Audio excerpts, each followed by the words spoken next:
he keeps pulling away, he's hot and cold, his actions don't match his words, and it's a really confusing landscape because sometimes he can be incredibly loving and show up for you, but then he'll reject you in other ways. Now, you're attached to this guy, you're invested, and you want to know, can he change? There's so much advice on YouTube about how to change an emotionally unavailable guy. You know, do this to get this result, and honestly, it's complete and utter BS. Because number one, pressuring someone or waiting around for someone to change is actually going to lower your value in their eyes. And number two, if you're changing yourself, you're actually being disingenuous. You're manipulating how you're presented to them, and you're not being your authentic self. Now, some men naturally change over time. They become emotionally available because of life circumstances, right? Their goals and needs actually change. They didn't want a relationship then, and now they do. So this is a time issue. Is it worth waiting around for them? Frankly, no, because you will lower your value in their eyes. But I'm going to talk about the chronically emotionally unavailable people today. The ones where this is a clear pattern for them. It's kind of how they've been their whole life. Can you actually change someone who's been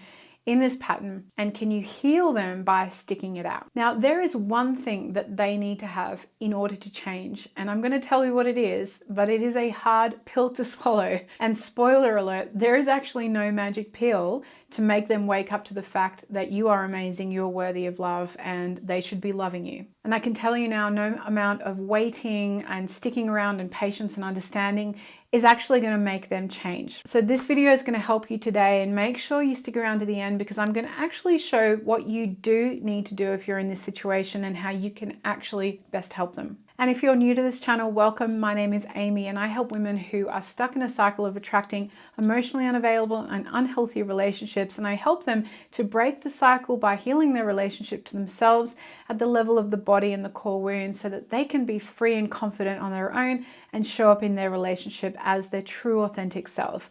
And if this sounds like you and you want more content like this, please click the subscribe button and hit the bell notification so you get notified when I post new lessons, which is every week. Before we begin, Heal Your Heart School is open for enrollment, so if you'd like to know more about how you can actually work with me, I invite you to stick around to the end of the lesson and I'll share it with you then. So let's look at what emotional unavailability is. And before you start taking notes, I have a complete PDF guide for this lesson, so just type guide in the comments below and I'll send it to you. Emotional unavailability is where someone really can only love you from their surface. They have a superficial connection or awareness to themselves and to others because they have a deeper fear of commitment and a deeper fear of strong feelings and strong emotions, and they're effectively running away from it. And the only way that they've learnt to self-attach and to attach to others is from this kind of superficial place. I remember having a conversation with a guy that I was dating very briefly. He was emotionally unavailable, and I showed him one of Brené Brown's books on the Atlas of the Heart, which just talks about all these emotions and these emotional states inside. And he read a single line and just shuddered and pushed it away because he said, oh, it just causes too much discomfort inside of me, because he had only this superficial connection with himself. So the way these types of people show up is in relationship or situationship, they're hot and cold, they're inconsistent in their availability or presence to you, right? They might reel you in and show up really, really, really hot. And then the next minute they're really cold, either in the moment or they ghost you for a few days, you don't hear from them. And it feels like you're on a bit of a roller coaster. You're kind of like waiting for them to show up and you just don't quite know what's going to happen next. And the way they present themselves to, really connect with you is very charming. They've got a very convincing mask, okay? They're very good at doing this because they do it again and again with different people, and they're very convincing and very confident. They seem very self-aware. They seem very emotionally intelligent as well, which is interesting given that they actually lack that kind of depth. And they have in their personal history, a history of short relationships. They might be a serial monogamist, but they just haven't ever had like a long, committed, in-depth, real relationship in their past. Now, they might just be situationally unavailable, right? They might have come out of a long 10, 15-year marriage, and at the moment, they just don't have the capacity for a relationship, and that's making them emotionally unavailable. I'm not talking about those types of people. I'm talking about the chronically unavailable people where these patterns are entrenched in their life and you just really want to change them and help them, and probably save them and you're wanting to know whether you can do this. If you're wondering if this is the kind of person that you're dating, I go into a lot more detail and depth about what the signs are in this video here. So for these chronically emotionally unavailable types, what does it actually take to change? Now, I can speak from my own journey because I can safely say for about 10-15 years of my adult life, I was chronically emotionally unavailable. I didn't have the internal capacity and skills to relate to myself and to grow a deep relationship with myself that then could translate to deep relationships with others. And I was running from a lot of my own commitment issues, a lot of my own core wounds that I just didn't know how to heal. And the biggest sign that I was emotionally unavailable was the fact that I kept attracting the same emotionally unavailable types of people. And it's really interesting that you kind of are constantly focused on the fact that why do I keep attracting these types of people when actually you are emotionally unavailable to a degree as well. So I have a whole video on that journey and what it might look like if you are emotionally unavailable here. Now, there is one thing that it takes for him to change, and you can assess whether he has this one thing or not, and that is willingness. Is he willing to change? Willingness is what it takes. Now, willingness is he open to being aware and becoming aware and growing connection with himself in the context of developing himself, and then in the context of, improving the relationship with you. Is he naturally interested and drawn to self-work? Or does he defer to this kind of victim kind of mindset and just place the blame on external sources? So for example, it's not my fault, it's because of this situation, or it's because of what you did or what you said, right? Is he constantly kind of deferring that? Now, there is an interesting nuance here where some men appear to be interested in self-work, but when you actually take a step back and observe what they're doing, and of course, everyone has their own timeline. We need to respect how everyone heals differently, but you can see that what they're actually doing and what their priorities and goals are don't actually match yours. And so you can see that, you're not willing to wait around for something like that. And even though they have some level of surface willingness, it's just not to the depth of what you need as a person to come into relationship with them. Now, I'm just going to come out and say this. Most people are just going to want to stay unconscious and not look under the hood, right? They've lived their whole life in that state. It's become a self-protective mechanism.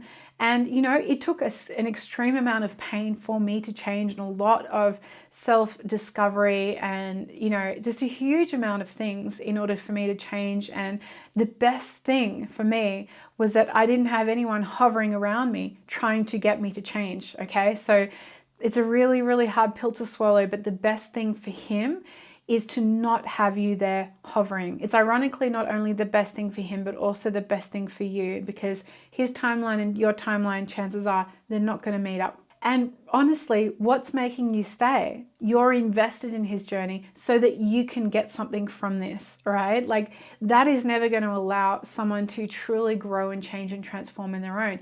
They need to have intrinsic motivation on their own to make those effective changes themselves, and to not have this kind of like external reason for it. If I see, couples who go into couples therapy and the guy changes a little bit just to make his partner happy, but no real deep change actually happens, that is, at the end of the day, unsatisfying for a relationship. So you've got to take a real step back and actually look, is he intrinsically motivated to change? Is he doing that on his own, right? Any kind of added pressure from you is really going to stunt his personal growth. It's not going to do him any service. It's not going to do you any service, because you are in this state of like wanting him to change, and that's what you're invested in. So what can you actually do here? You need to take your ego and your gains out of the equation completely, all right? Respect his process, his timeline, his path. To give you another bitter pill, you are both on different paths now, okay? That's what's happening, all right? And no amount of making you believe that it's going to be the same, or, there is a separation here, and you need to acknowledge that. Withdraw any kind of gain from this equation of him healing and perhaps changing or perhaps not. Step back, observe, if you can be friends, great. I think for your healing, it's better to have no contact in a situation like this. And just notice, what does he naturally do on his own, right? What is his reference around this? Does he seek help himself, or does he just simply find the next person he can have a surface level relationship with? Because unfortunately, that's what's happened all of the single times that I've met someone who's emotionally unavailable. I haven't shown up because I'm like, I'm not okay with the way that this is. I deserve more than what you can give me. And I simply find themselves go and find another person that's happy with their surface level of doing things. And to be honest, that's how some people are in relationships. And if that's what you want, go for it. But I tell you, if you're on my channel, if you've invested time in watching my teachings, I can tell that you want something more. And for you to do the right thing for yourself and for him, it's to allow you to both separate, because you have different goals and you have different timelines when it comes to healing. These levels of traumas and patterns, they're significant. They take time to heal. You can't ever be guaranteed that there will be a time at which that person will be healed. Now, the deeper issue here is that for you, this is going to feel extremely hard to do. And I want to talk to that a bit. You're attached to this person, you're invested, you so want to get commitment from them. So I want to turn this around on you, right? Just to let's just take a look at you now. Why are you so invested in this? Do you have a pattern of always attracting these types of people? All right. Is this not the first time you've ever tried to change someone to get them to commit to you, to get them to love you? There is an attachment reason behind why you keep attracting these same types of people, and you get hung up on the narrative of, if only he'll change, I see so much potential in him. There is a deeper reason behind this. So I want to unpack that and how you've been subconsciously wired to seek and only let in people that are emotionally unavailable in your life. And if you've ever come across or even maybe dated a healthy, available, present guy, they probably seem boring to you, or they make you feel uncomfortable. This seems strange, but if you feel uncomfortable around someone who really loves you and whatever narrative comes from that, it's just foreign to you. This is telling you that you've got the wiring in your body energetically that is attracted to unavailable types. So where does this come from? Their inconsistency, their emotional unavailability is deeply familiar to you and your body and your nervous system. It comes from how you experienced your earliest romantic relationships. Your attachment blueprint, the way that you attach to other people, the way that you fall in love, is wired to only fall in love with people that can't show up for you consistently, that they're unavailable to you. And the way your attachment blueprint was wired is because one or both of your parents were emotionally unavailable, right? Love was scarce. You had to work for love. You had to put on a show. You had to win them over. You always had to pursue it. You were never receiving love fully and feeling seen, heard, loved, understood, known, allowed to be in your strong emotions, because your parents just didn't have the capacity to do that. They might have been absent physically or emotionally, mentally checked out. They just might have been neglectful in certain ways. They might have had dysregulated nervous systems and trauma themselves that meant that they weren't able to provide that for you. So because you are wired in this way, you carry this style of attachment into your adulthood. And in adult relationships, this is what love is to you. Love is only when it's scarce, when it's unavailable to a degree, when it's inconsistent, when it's a roller coaster, when there's high highs and low lows. You're actually wired to think that that's love. And interestingly, anxiety and love have very similar physiological responses. But the highest of highs that produces this extreme response is a sign that you're actually experiencing anxiety and not love. So you're wired to attach to men that you have to pursue, that you have to change, that you have to love through the difficulty of their story. They've got a family of origin or an origin story that's also problematic. Love was scarce for them. And you think, I'm just going to love him and I'm going to heal him. I'm going to change him. When actually you need to change and love yourself, right? You're actually trying to subconsciously heal a part of you by having a relationship and healing a container with someone who's also producing that familiar response in you. Now, I have an entire video on this and how to stop this cycle of attracting unhealthy, emotionally unavailable types of partners in this video. So at this moment in time, what's the best thing for you? I've kind of alluded to it, but Yeah, it's just time to acknowledge his level of willingness. He might be a little bit willing, he might be a lot willing, he might not be willing at all. But at the end of the day, the only thing that's going to improve his situation is going to come from him, not you. You are literally going to be wasting so much energy and time and your own essence in trying to fix and help someone else when clearly there's some stuff that you can work on and work through. So let him do him in his own time or not. Let him go have another relationship that's at that surface level. That's his path, that's his journey, right? He's got to have the intrinsic motivation to do it. He may or may not have it. It's time to take your sticky hands off the steering wheel of his life, right? Like, let's just separate the two out here. Start focusing on yours. Realize your own patterns.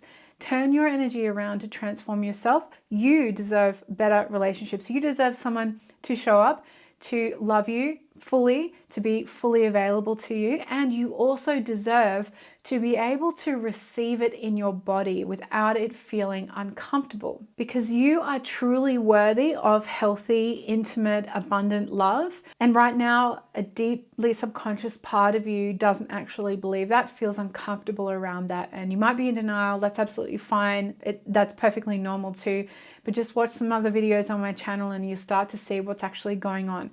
You can do the work to fully believe in it so that you don't accept anything else, and you can actually do the work to clear this trauma out. So if you want to know what next steps you need to do this, I want you to drop into my webinar and watch the 3-step process that I take all my clients through in Heal Your Heart School that allow them to turn around what's going on internally so that they can be in a position to fully receive healthy, intimate love and to have really beautiful relationships primarily to themselves, right? That's really the goal here. I also have a Facebook group. I'd love to meet you in there if you want to join. There's a link to that below. And if you'd like to know more about how to work with me in Heal Your Heart School, there's an application link in the description where you can book a time with me and my team, apply for the call, and we will speak with you and see if we're a fit to work together. Please comment below if you have any questions or comments about this video. I'm really interested to hear from you and love to be in the comments. And if this video did help you, please click the like button because you'll help me and the channel out a lot in the algorithm. Meanwhile, here are some follow-on videos for you to watch so that you can move one step closer to having an incredible relationship with yourself, free of patterns, and eventually a healthy, intimate relationship with the partner that you deserve. And for now, I'll see you in the next video.